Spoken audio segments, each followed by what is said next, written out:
basaza bamanura umuriro, basaza batongana, basaza bafite umushinga, basaza bakorana, basaza bahekenya amenyo, basaza bakarira agahanga. Oya, umukiranutsi azagira ikoto ajya amanura umwuka. Iyi shati niyo ishyira iherezo kuri karande. Za karande zose abantu batinya ngo dufite karande, ngo iwacu habayo karande, ngo iwacu habayo karande, ngo iwacu abakobwa baho ntibarongorwa hariyo karande, iwacu abagabo bose n'abasinzi hariyo karande, iwacu abantu baho baba muri Nyabingi hariyo karande. Ikarande ikurwaho n'iyi shati. Iyo watangiye gukira mu by'ukuri dukomere Imana bashi cyane. Nongeye kubasuhuza kandi mbifuriza umugisha w'Imana kuri uyu munsi. Turakomeje mu nyigisho zacu zo kwambara intwaro z'Imana kugira ngo dushobore guhagarara tudatsinzwe ku munsi mubi. Uku kwezi kwa kabiri twakugeneye kwiga ku gutwara neza intwaro yo gukiranuka, aho ijambo ry'Imana ritubwira ngo mwambare gukiranuka nk'icyuma gikingira igituza. Mbere rero yuko twinjira mu ijambo ry'uyu munsi, uyu munsi turasoza iyo nyigisho kuko nkuko babibabwiye ejo tuzatangira amasengesho yacu y'iminsi 40. Tuzaba dufite intego ivuga ngo iminsi 40 yo kwizera. Murabizi mu ntwaro dutwara baravuga ngo mutware kwizera nk'ingabo tuzimisha imyambi yaka umuriro turaswa na wa mubi. Rero mu minsi 40 tuzaba dufite inyigisho ku kwizera, kandi nizera yuko twese buri muntu azazamura kwizera kwe kandi bikamugirira umumaro. Ndagira ngo rero mbere yuko dutangira kwiga inyigisho yacu y'uyu munsi, nise imigisha y'abambaye gukiranuka cyangwa imigisha y'abakiranutse. Reka tubanze dusenga Imana, dusengera ibyifuzo bitandukanye dufite, hanyuma niturangiza dufatanye iri jambo nkuko bamaze kudusomera muri Zaburi 112 no muri Matayo ibice 5 niho ubu butumwa bushingiye. Ariko mbere yuko dutangira kumva ijambo ry'Imana, reka dufatanye tubanze dusengera ibyifuzo bitandukanye byabo turi kumwe turimo gufatanya ubu butumwa. Ndagira ngo we aho uri, aho waba wicaye cyangwa waba uhagaze biterwa na position urimo cyangwa waba unaryamye, niba ufite ikintu kikuremereye ku mutima uyu munsi. Bamwe bashobora kuba baremerewe n'uburwayi, abandi bashobora kuba baremerewe n'ibibazo bisanzwe, abandi bashobora kuba baremerewe n'ingorane zibahangayitse, abandi bashobora kuba baremerewe n'ubwoba utanazi naho bukomoka. Icyaba kikuremereye umutima cyose, uyu ni umwanya wo kugishyira imbere y'Imana kandi ukizera ko hari Imana igiye kugikoraho. Dusenga Imana. Turagushimye Mwami Mana yacu, Mwami wacu Yesu Kristo, waratubwiye ngo abakwizera nibaterana, baba ari babiri baba ari batatu, ngo nawe uzaza ube hagati yabo. Twebwe turi benshi turimo gukurikirira ijambo kandi tuzi neza yuko nawe utwishimira. Turasenze ngo amasezerano yose wahaye abagukunda bakumvira asohoze ku bwoko bwawe. Reka umuntu wese urimo kumvira ijambo, ndamusengeye nifatanije nawe, waba yumva arwaye mu mubiri cyangwa afite intege nke, urambura ikiganza cyawe nkuko wajya kubikora ubwo agenda hano ku isi, ukore ku mubiri we kandi ukore umurimo mwiza wo kumukiza. Dusengeye umuntu wese ufite ibibazo bimurenze. Hari abantu bafite ibibazo by'inzara, hari abantu bafite ibibazo by'ubukene, hari abantu bafite ibibazo by'ubukodi, hari abantu bafite ibibazo by'ubushomeri, hari abantu bafite ibibazo by'imibanire mibi mu ngo, hari abantu bafite ibibazo by'uburyo bwose. Turasenze ngo abo ngabo bibutse yuko wavuze ngo abarushye n'abaremerewe baze bagusange urabaruhura. Uruhura imitima yabo uko ikibazo cyaba kingana kose. Ubibutse kuri Imana ishobora byose kandi ubibutse kuri Imana ibakunda. Kandi mu izina rya Mwami wacu Yesu Kristo, turabizi hari n'abandi benshi baremerewe n'ibyaha byabo, abaremerewe n'ubusinzi, abaremerewe n'ubusambanyi, abaremerewe n'amahane, abaremerewe n'amashyari, abaremerewe n'inzangano, abaremerewe n'ibyaha by'uburyo bwose, hari n'abaremerewe no kutakumenya. Abo bose buri muntu wese wiyumva muri iri jambo ukore ku mutima we umuhindukize kugira ngo akumenye. Kandi mu izina rya Mwami wacu Yesu Kristo, turasengera abakristo bose barimo kugenda mu ntege nke, barakijijwe yego, ariko muri iyi minsi imitima yabo irarehareha isubira mu byaha. Ugenderera umuntu wese wumva arimo kugenda asubira inyuma aho kugenda atera intambwe ava mu bwiza ajya mu bundi. Usange uwo muntu n'uwaba yarasubiye inyuma ndetse akaba yarageze ari mu byaha, imbaraga zawe zimufatireyo zimukureyo, wongere umusubize mu nzira y'agakiza. Kandi mu izina rya Mwami wacu Yesu Kristo, turasengera n'abakristo bose barimo kugendera mu gakiza, tubasabiye imbaraga kugira ngo Mwami bahagarare badatsinzwe n'uburiganya bwa Satani. Ubambike imbaraga z'umwuka kugira ngo bashobore kugukorera mu gihe nk'iki. Wumve gusenga dusengeye aha ngaha, umugisha ijambo ryawe, umugisha ubwoko bwawe, uhabwe icyubahiro, ubwoko bwawe bunezerwe. Ko ni mu izina ryawe dusabye umwami wacu Yesu Kristo, amen. Reka rero dukomeze ijambo ry'Imana. Tugiye kwiga kuri iyi nyigisho nise imigisha y'abambaye gukiranuka. Murabizi muri Bibiliya iyo uyisomye neza hari ikintu gikomeye uzabonamo. Iteka ryose iyo Imana ivuze ijambo umugisha, uzasanga rikurikirana n'irindi jambo ryitwa umukiranutsi. Uzasanga bakubwira ngo umukiranutsi azahazwa ibyiza, umukiranutsi azahazwa uburame, umukiranutsi azagira amahoro, umukiranutsi azarya amasinzire, umukiranutsi imigisha yose y'Imana usanga ijyanye no gukiranuka. Kandi birumvikana nusoma mu gitabo cyo Gutegeka kwa 2 aho Imana Mose yabwiraga ubwoko bw'Imana, arababwira ngo nugira umwete wo kumvira aya mategeko n'amateka ngo uyu munsi, mu yandi magambo nugira umwete wo gukiranukira Imana, iyi migisha yose izakuzaho. Uzagirira umugisha mu rugo, uzagirira umugisha mu mirima, uzagirira umugisha mu kazi, uzagirira umugisha mu rubyaro, uzagirira umugisha mu baturanyi, uzaguriza amahanga uzayaguriza ntuzayaguzaho, n'indi migisha yose Imana irondora. Iyo ni imigisha yo gukiranuka. Kandi Imana ibigarukaho kenshi, kuko iragenda ikajya no mu Balewi ikabisubiramo. Waza no mu isezerano rishya, umwami Yesu yaravuze ngo umuntu nankunda akitondera amategeko yanjye ngo data azamukunda. We nta nubwo yavuze ngo tuzamuha umugisha, we yaravuze ngo imigisha yose izatahiwe, ngo data azamukunda nanjye nzamukunda, tuze tugumiwe. Urumva ubundi Imana niba ari itanga imigisha ije igatura iwawe, ubwo imigisha yose Imana itanga iba yaje mu rugo rwawe. Ariko reka tugaruke kuri iyi nyigisho dushingiye kuri Matayo ibice 5 no kuri Zaburi 112, turebe iriya nyigisho yo kwambara gukiranuka. Ndagira ngo mbibashyirire mu mvugo y'uyu munsi kugira ngo mushobore kubyumva neza. Kubera ko kera iyo umusirikare yambaraga icyuma gikingira igituza, urebye icyo cyuma gikingira igituza cyari kimeze nk'ishati. Nubwo yabaga atari ishati y'amaboko maremare, ariko rimwe na rimwe bongeragaho n'ibindi byuma byo ku maboko. Ababonye abasirikare ba kera uko bambaraga kera, navuga ngo iki cyuma gikingira igituza reka ngigereranye n'ishati. Buriya muzitegereze no mu gisirikare hari ibintu bigera kuri 5 bijyana n'ishati. Ibintu bigera kuri 5 ngiye kubabwira kandi bijyana, muza gusanga bijyana na kira cyuma gikingira igituza. Ikintu cya mbere, iyo umusirikare abonye iranka bayishyira ku ishati ye cyangwa ku ikoti. Ishati y'umusirikare burya ni iranga ranka ye, kuko yayikuyemo ikambarwa n'undi cyangwa akiyambarira t-shirt ntabwo ushobora kumenya uwo ari we kereka usanzwe umuzi. Ishati y'umusirikare ni igaragaza agaciro, ni igaragaza ranka ye mu kazi. Kandi ikindi cya kabiri kijyana n'iyo shati, iyo shati iriho inyenyeri runaka, iriho ranka runaka, nibyo bimuha ijambo. No mu bantu uzumva iyo umuntu yinjiye ahantu, yaba ari mutoya yaba ari munini, uko yaba areshya uko yaba angana, iyo afite ranka bamwubahira ishati yambaye. Niyo batamuzi akaza yambaye ishati, ntuzi uko yitwa, ntuzi aho aturutse, ariko iyo bamubonye bakamubona yambaye ishati iriho ranka, bamenya ngo uyu muntu afite icyubahiro.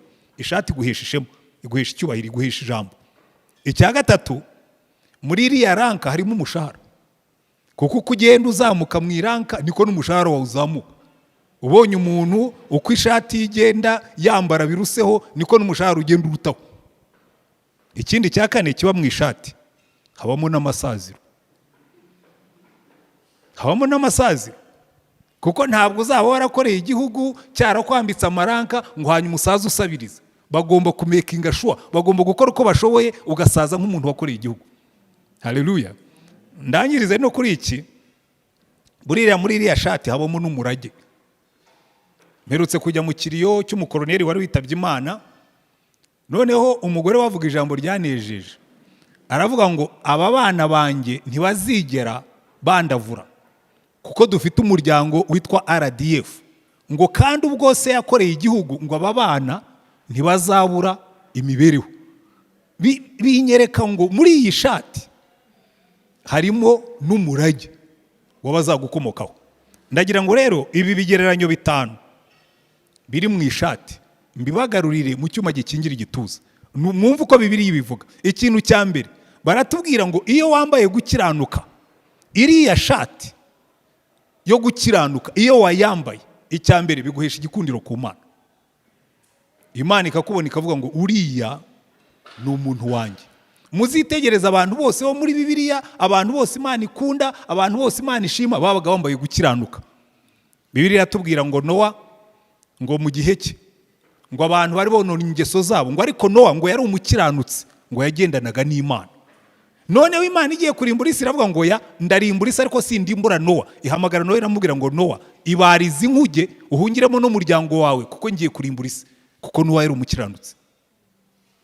Ahandi Bibiliya iratubwira ngo Aburahamu ubwo yasengeraga Sodomu na Gomora, ngo Imana yaramubwiye ngo Aburahamu, nindamuka mbonye abakiranutsi i Sodomu na Gomora. Aburahamu aramubwira ati nubona abakiranutsi 50 uzaharimbura. Aramubwira atoya, nimbona abakiranutsi 50 abo bazatuma na Gomora yose ibona umugisha, nzabababarira kubwa abakiranutsi 50 kuko abo ni abantu babatoni banjye.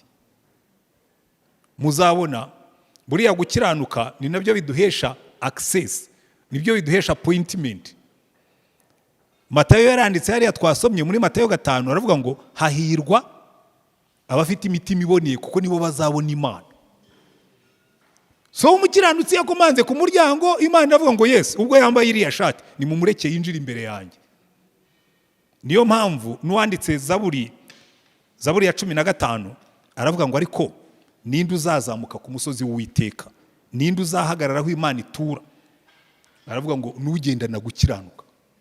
Zaburi ya 24 bisubiramo n'ahandi henshi usanga uku gukiranuka kuri iyi shati yo gukiranuka niduhesha ubutoni ku Mana, niduhesha kuba abantu Imana ikingurira ikagendana nabo. Haleluya. Iyo rero umaze kubona ubwo butoni bw'Imana, ni nk'iriya shati ya gisirikare. Icya kabiri gikurikiraho biguhesha ijambo ku Mana. Murabizi Bibiliya iratubwira muri Yakobo ibice 5:16 ngo mwaturirane ibyaha, mu yandi magambo mwiyeze muba bakiranutsi, mwaturirane ibyaha musabirane. Gusenga k'umukiranutsi kugira umumaro mwinshi iyo asenganye umwete. Biduha ijambo ku Mana, gusenga k'umukiranutsi kugira umumaro mwinshi iyo asenganye umwete.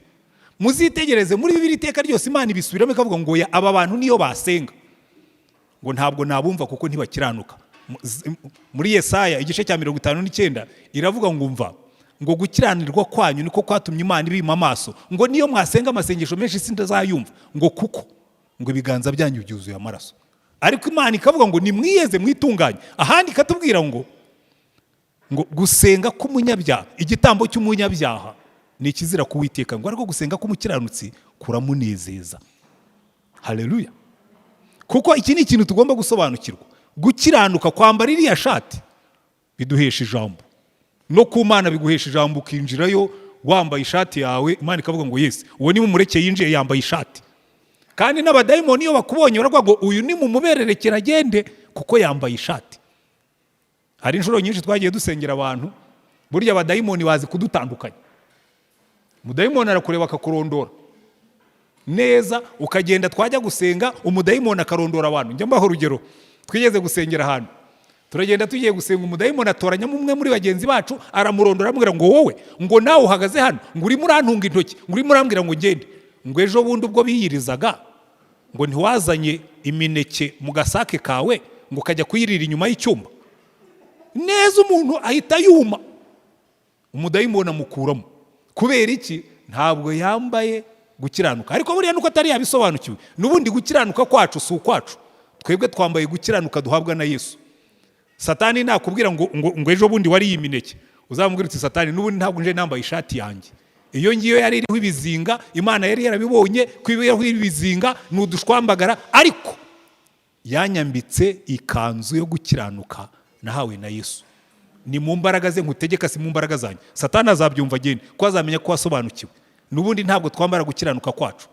Mubyumve neza bene data, hari igihe umuntu yigisha gutya abantu bakibwira ngo n'ubundi ngo ubwo nakoze icyaha iki n'iki Imana ntishobora kunyumva, ngo n'ubundi Imana jewe hari nubwo umuntu abimbwira ngo ntoya ntuzahangayikishwe n'ibyo, n'ubundi yagukunze ukiri umunyabyaha, kandi n'ubundi gukiranuka wambara si ukwawe. Subira inyuma wambare gukiranuka duhabwa na Yesu, wiyeze nurangiza ujye imbere y'Imana usenge, ko n'ubundi iteka ryose n'iki Imana idusaba iratubwira ngo nimwiyeze mukiranuke nimurangiza muzi imbere yanjye. Gukiranuka biguha ijambo, gusenga k'umukiranutsi kugira umumaro mwinshi iyo asenganye umwete. igitambo cy'umunyabyaha ntikizira kuwiteka, ariko gusenga k'umukiranutsi kuramunezeza. Haleluya. Iki ni ikintu gikomeye cyane tugomba kumva. Aha rero niho wumva umumaro wo kugendera muri iriya shati yo gukiranuka ikingiye igituza, ntugende wambaye ubusa. Haleluya.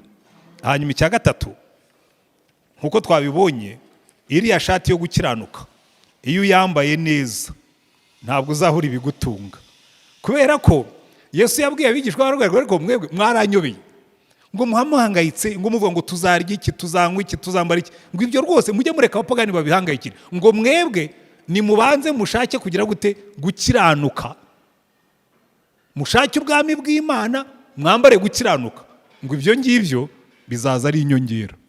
Haleluya. Noneho Yesaya yandika muri Yesaya 33, nkunda uburyo yabyanditse ku mugisha w'abakiranutsi. Aravuga ngo ariko ngo abanyabyaha bagize ubwoba. Yesaya 33 ngo bahinze umushitsi ngo byabashobeye.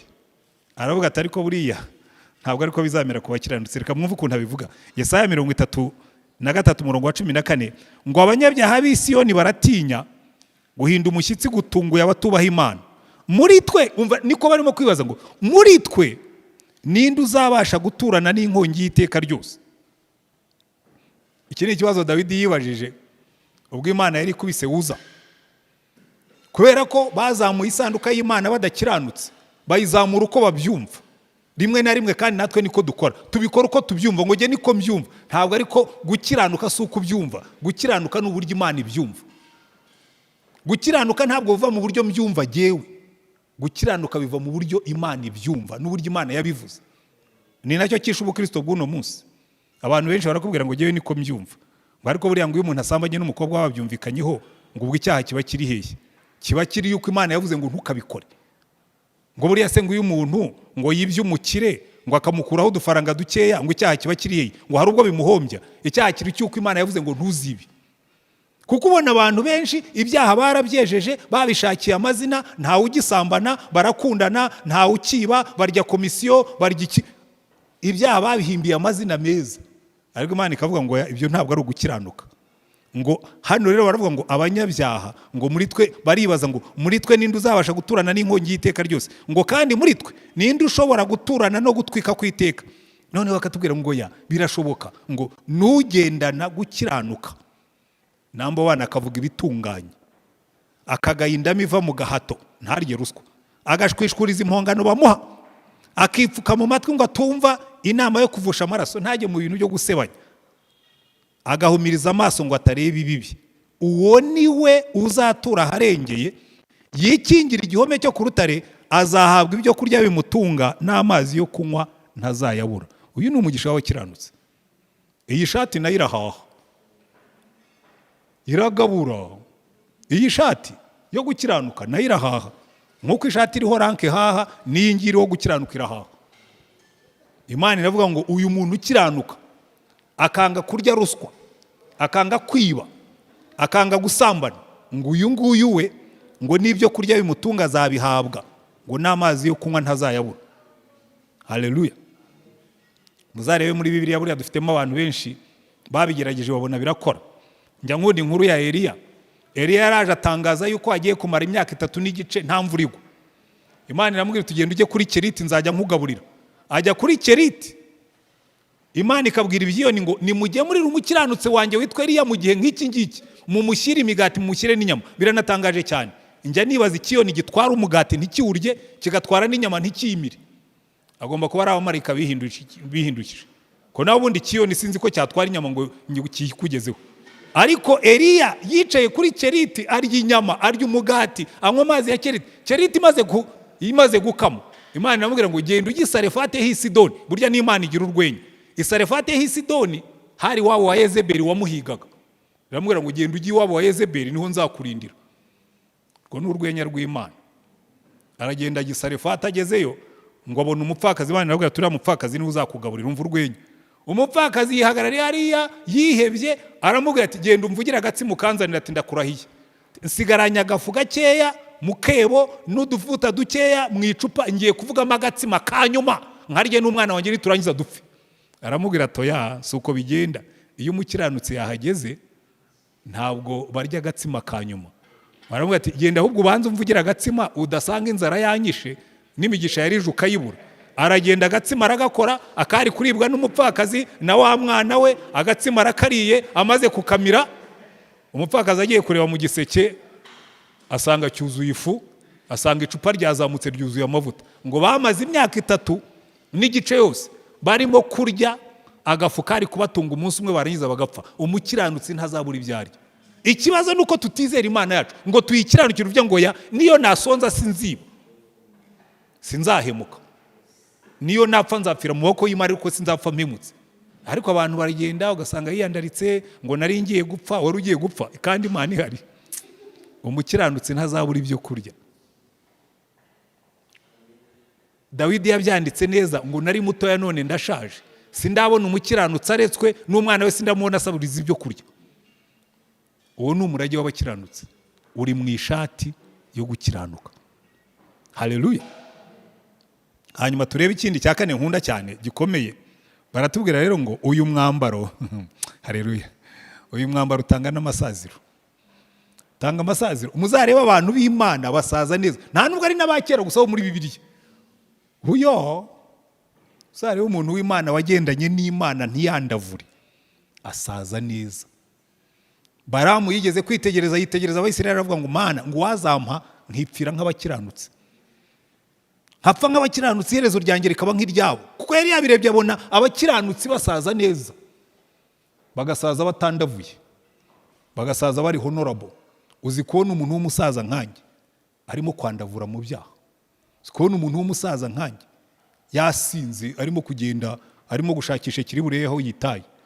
Uzi kubona umuntu w'umusaza nkanjye noneho ari mu bana b'inkumi, bamwe na bamwe ndetse baba teenagers babangavu, wampaka nimero kawe ngo ujye kugakoresha iki ngo tujye ducatinga n'abana?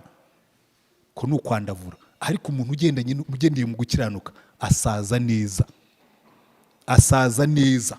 Reka mbahe ingero. Kalebu muri Bibiliya afite imyaka 85 yabwiye Yosuwa, aramubwira ngo Yosuwa, wibuka ibyo Uwiteka yamvuzeho turi Kadeshi Baruneya?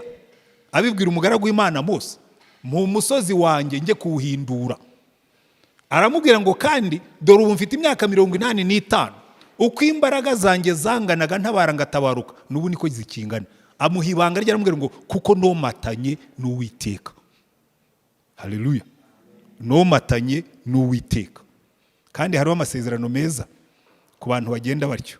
Muri iriya Zaburi 112 twasomye, ndaza kuyigarukaho nyuma. Reka mbanze nsome muri Zaburi ya 92. Baratubwira ngo erega buriya abantu bari mu Uwiteka barahishiwe. Haleluya. Aya magambo yo ndayakunda cyane, kuko buriya giye njya mbwira abantu ko ngenda nsaza, ngenda nigira ku batubanjirije. Umukozi w'Imana Samuel yafashe ikiruhuko cy'izabukuru, njya mbwira abantu njya mu kiruhuko cy'izabukuru. Kera nkiri umusore, reka mbere nkiri umusore nafashe abasore bo muri Bibiliya. Mfata Daniel, mfata Yosefu, noneho ndavuga ngo mu busore bwanjye nzagenda nka Daniel. Nimba umunyeshuri nziga nka Daniel, kandi mu busore bwanjye nzakiranuka nka Daniel na Yosefu. Ko bari abasore, intambara z'ubusore nizo barwanaga, izo narwanaga nizo barwanye. Ndavuga nti sawa, niba Yosefu yarashoboye kujya kwa Potifari, umugore wa Potifari akamureba akamukunda, akamubwira ati turyamana, akamubwira toya, sinshobora gukora icyaha nk'icyo mu maso y'Imana yanjye. Nanjye uyu ndamufata w'icyitegererezo, sinzigera nkora icyaha nk'iki mu maso y'Imana yanjye. Byoroshye bityo. Daniel aragenda ajya i Babuloni, ngo arebe ukuntu abantu b'i Babuloni bagenda, arebe ukuntu abantu b'i Babuloni basinda, arebe abantu b'i Babuloni ukuntu basenga ibigirwamana, ngo agambirira mu mutima we kutaziyandurisha iby'i Babuloni byose. Arangije ajya mu masomo ye ariga, ngo babakoresheje ikizamini, ngo yari afite ubwenge bukubye inshuro 10 ubwo abanyibabuloni. Ndavuga ninongera kuba umunyeshuri nzamera nk'uyu, uzabaririzaho nize narakijijwe. Hari aho nize ntarakizwa, ariko naho ntabwo nari umuswa, ariko nakoraga n'ibyaha. Ariko aho nize narakijijwe, amanota yari yiyongereye. Nanashaje rwose.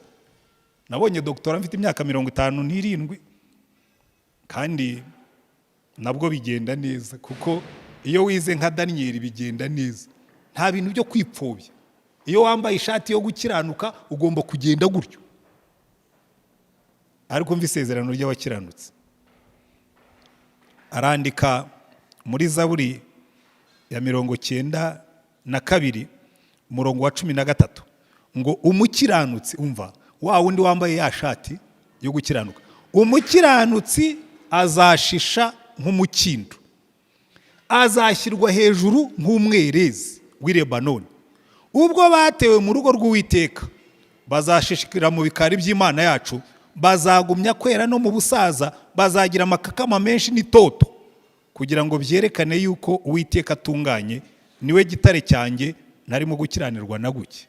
Mundi kigereranyo bavuga ngo umukiranutsi azashisha nk'umukindo. Burya muzi umukindo ushisha uturutse imbere, igishishwa cy'inyuma kiruma ariko mo imbere iyo utemye usanga gitoshye.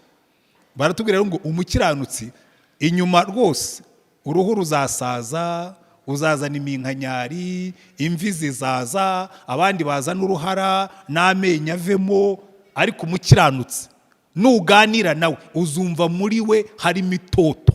Ngo bazagumya kwera, umva amagambo nkunda cyane. Ubwo batewe mu rugo rw'Uwiteka bazashishikira mu bikari by'Imana yacu, bazagumya kwera no mu busaza. I want this. Jewe nshaka ko no mu busaza bwanjye kugeza umunsi nzahumeka umwuka wa nyuma ukarangira, nzaba nkirimo kwera imbuto. No mu busaza bazagira amakakama menshi n'itoto, kugira ngo byerekane ko Uwiteka atunganye, kuko ibyo yasezeranije abasaza azabikora. Haleluya. Iriya shati irimo n'amasaziro meza. No mu busaza dufite isezerano tuzagumya kwera. Njya mbwira abantu nkabwira ni jewe nanditse retirement job description yanjye, ndavuga ngo mu kiruhuko cyanjye kizabukuru nzasaza nka Samweli. Samweli yarashaje, asezeye ku kazi ko kuyobora Isirayeli, aragenda agiwe Iramoti, Inayoti Iramu, not Iramoti, ajya Inayoti Iramu. Aragenda mu nzu ye amanura umwuka.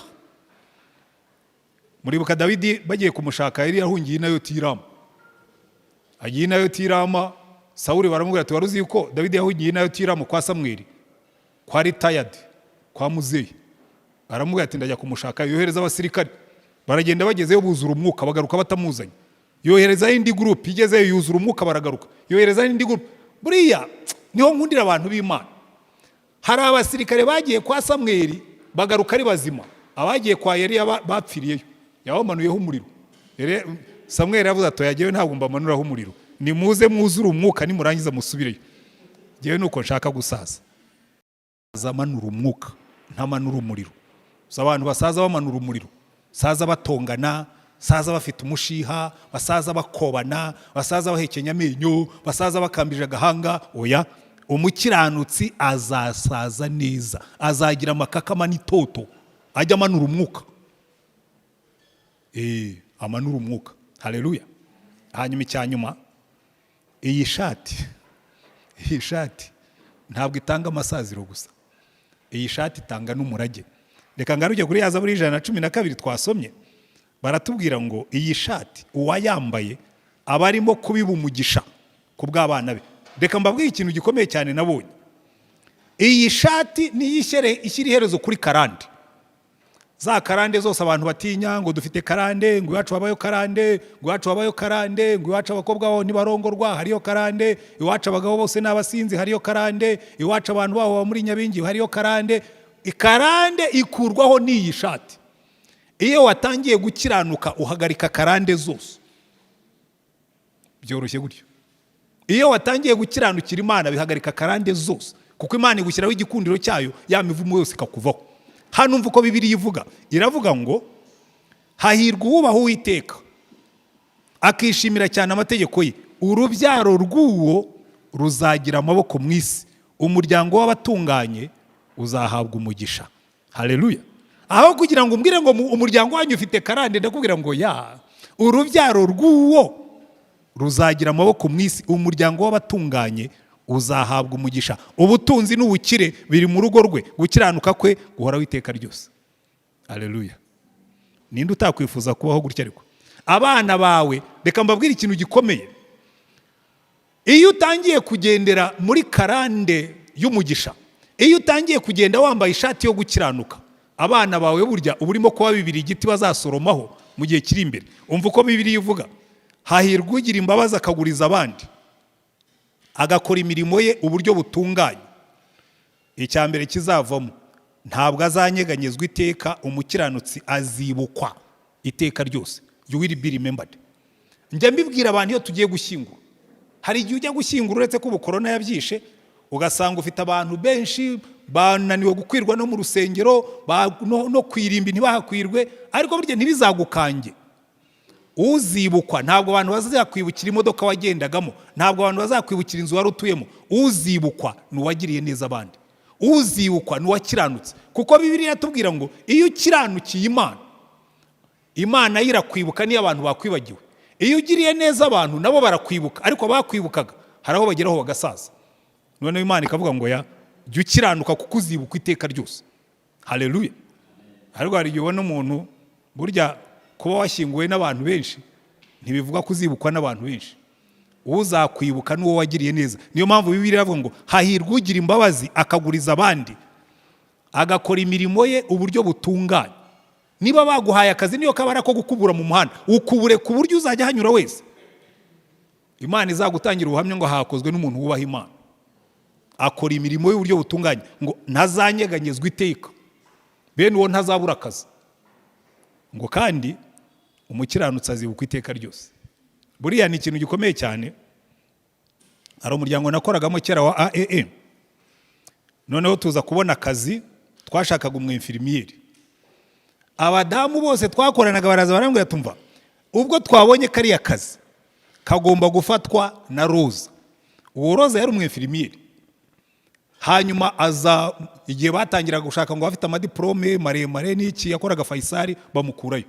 Barambwira ati ugomba guha Roza akazi. Abagore bose bakora hano Roza yarababyaje, yabicaye iruhande arabakurikirana, harimo n'uwawe. Ndababwira rwose mujye gushaka Roza tumuha akazi. Kubera iki? Kubera ko umukiranutsi azibukwa. Igituma abantu bakwibuka nuko wabagiriye neza, nuko wabitangiye. Umukiranutsi azibukwa iteka ryose. Ntazatinya inkuru mbi, umutima we urakomeye, wiringiye Uwiteka. Umutima we urahamye, ntazatinya kugeza aho azabonera ibyo ashakira abanzi be. Yaranyanyagije abakene, gukiranuka kwe guhora witeka ryose. Ihembe rwe rizashyirwa hejuru icyubahiro. Reka iki ndabibabwira, nubona umuntu aje gutakira, jewe nabigize hamwe. Iyo mfite icyo nshobora kumuha ndakimuha, iyo ntagifite ndamubwira ntwihangane, kuko nzi ngo iyo muhaye mba ndimo kunyanyagiza bizangarukira, bizagaruka. Umukiranutsi azibukwa iteka ryose. Ariko ikintu cyiza nkundira aya magambo, ni naho ngiye kurangiriza, nuko asiga umurage ngo urubyaro rw'umukiranutsi ruzagira amaboko mu isi. Ariko mwarabibonye, njyamo n'abana b'abapastori, abantu benshi rero buriya bafite ukuntu batubona nabi, ngo abapastori ngo baba bakennye, ngo abapastori. Ariko nenda kubabwira, muzitegereze umupastori wakoreye Imana, akemera, agashinga iryinyo kurindi, akemera bikamurushya, ntave mu muhamagaro, ntave mu murimo, ntiyitotombe, agakiranuka kugeza ku ndunduro. Abana be uzababona ari abanyamugisha. Ntabwo yari umukire, ariko abana b'Imana izabitaho. Iri ni ihame ry'Imana. Kiranukira Imana, ibisigaye ureke Imana yite ku bawe. Uzitegereze muri Bibiliya, hari igihe Dawidi yabajije abantu, kubera ko yari yagendanye na Yonatani. Yonatani amwubararaho, aramurengera, aramukunda. Ariko nta muntu wo mu muryango wa Sawuli waba yarasigaye ngo mugirire neza ku bwa Yonatani. Baramubwira ati ariko hari Mefibosheti, hari Lodebari kwa Makiri, acumbagira ibirenge. Aramubwira ati mubwira ajya azaze, azajya arira ku meza yanjye. Ntabwo Mefibosheti yariraga ku meza ya Dawidi kubera ko yari abikwiriye. Ntabwo yariraga ku meza, ndetse ubundi unarebye uko yagendaga, ntabwo yashoboraga no kurira ku meza y'umwana, umuntu ucumbagira ibirenge. Ariko aravuga ngo uzarira ku meza yanjye kuko Yonatani yagaragaje gukiranuka. Haleluya.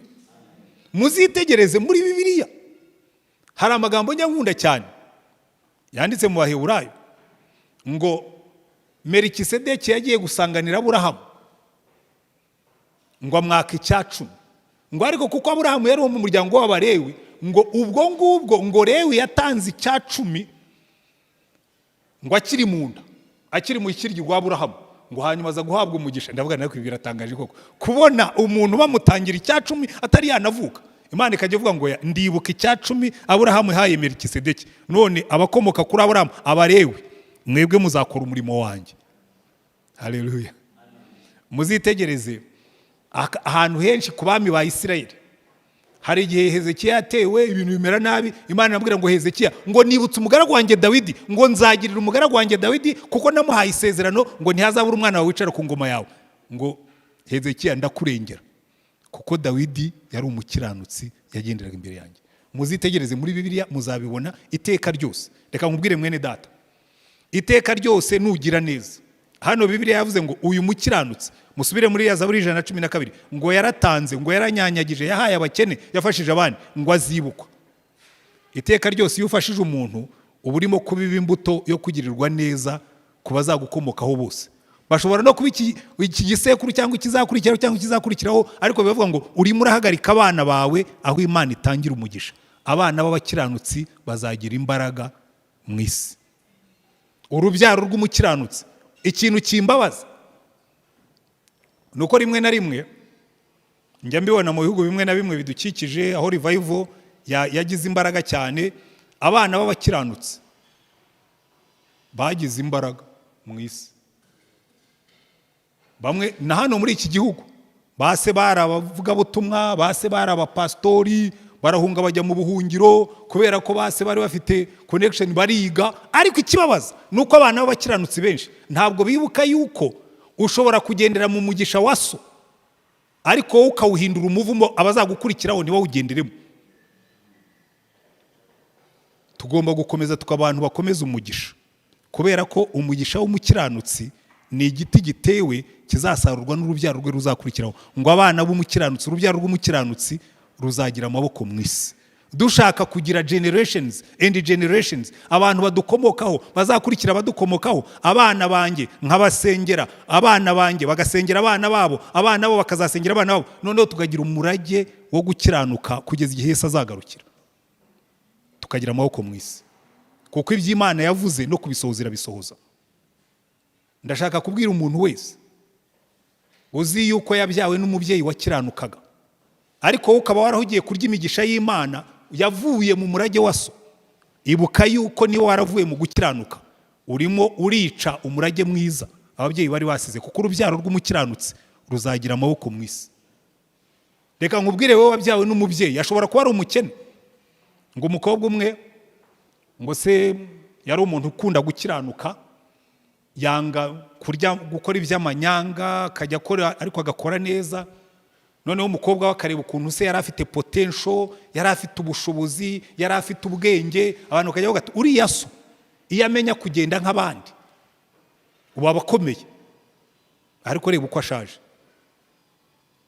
Noneho umukobwa ngo akamusuzugura rwose, akajya anamubwira ngo data, ngo wadukojeje isoni, iyo uba warabaye nk'abandi ubu natwe tuba tumeze nk'abandi. Ariko bukeye umukobwa ajya gukora interview y'akazi, baramubaza ati wowe mukobwa witwa Nyiranaka, kurabiza abazungu amazina yabo bitirwa amazina y'ababyeyi, ati waba uri umwana wa Kanaka? Undi ati uwo ni data. Aramubwira ngo uru ruganda rwanjye n'izindi za entreprise zose mfite nazikuye mu masomo yanyigishije, ngo niba warize ibyo yanyigishije, ngo aka kazi ndakaguhaye, izindi interview nizihagarare. Nyiri uruganda ahita amuhereza akazi. Noneho umukobwa ngo aratahabwira se, ngo ajya kumusaba imbabazi. Aramubwira ati data, naragusuzuguye inshuro nyinshi, nakubwiye ko ntacyo umaze, nakubwiye ko iyo waragenze nk'abandi abo wafashije barakize, wowe usigara ukennye, ariko uyu munsi namenye umurage wadushakiye, kuko bampaye akazi ko kuyobora uruganda, bosi warwo yamenye ko ndi umwana wawe akampa, kuko avuga ngo bya bindi yanyigishije niba nawe yarabikwigishije ngo iyo uyobore, kuko ubwo ndabizi ufite ubushobozi. Hari abana badashaka gufata umurage w'ababyeyi kubera ko barimo kurya imigisha ababyeyi bavunikiye. Niba wumva uri muri abo ngabo, uyu niwo munsi wawe wo guhindukira ukagendera mu murage w'abakiranutsi. Reka nsoreze aha ngaha, mbwire buri muntu wese wumva ubu butumwa ngo mwene data ntuzatinye kugendera mu gukiranuka. Satani azakugerageza ngo agukuremo, ariko komereramo, kuko uku gukiranuka icya mbere bizaguhesha igikundiro ku Mana, ni iranka ikomeye cyane. Icya kabiri ntabwo uzabura ibigutunga, kuko iryo ni isezerano ry'Imana. Icya gatatu bizaguhesha ijambo ku Mana no ku bantu. Icya kane bizaguha amasaziro meza, ariko uzaba ushinze n'igiti cy'umurage urubyaro rwawe ruzagenderaho. Ninde utakwifuza uwo mugisha?